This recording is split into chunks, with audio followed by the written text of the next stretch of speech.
Mr. Brown had to go to his camp at Pine Tree Valley, which is in the midst of the mountains in California. His men were cutting down the giant trees and piling them in readiness for spring or floods of the river when the snows melted. Then they would slide them down the mountainsides to the little villages below.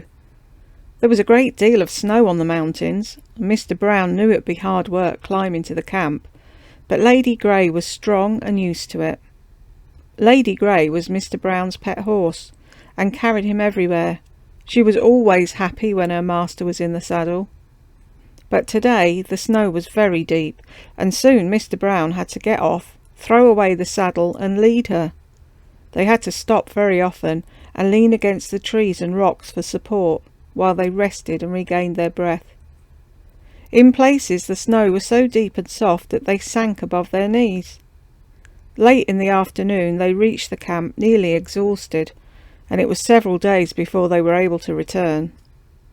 The snow was still deep, and Mr. Brown knew he must go back on snowshoes, but he was afraid Lady Grey would have to be left behind. Finally, one of the men suggested making her some snowshoes. They cut out 4 round pieces of board, 12 inches across, and fastened them on with rope. Lady Grey seemed to understand what they were for, and tried very hard to walk in them. She was very awkward at first, and could hardly stand up, but by practising a little every day she was soon able to manage nicely.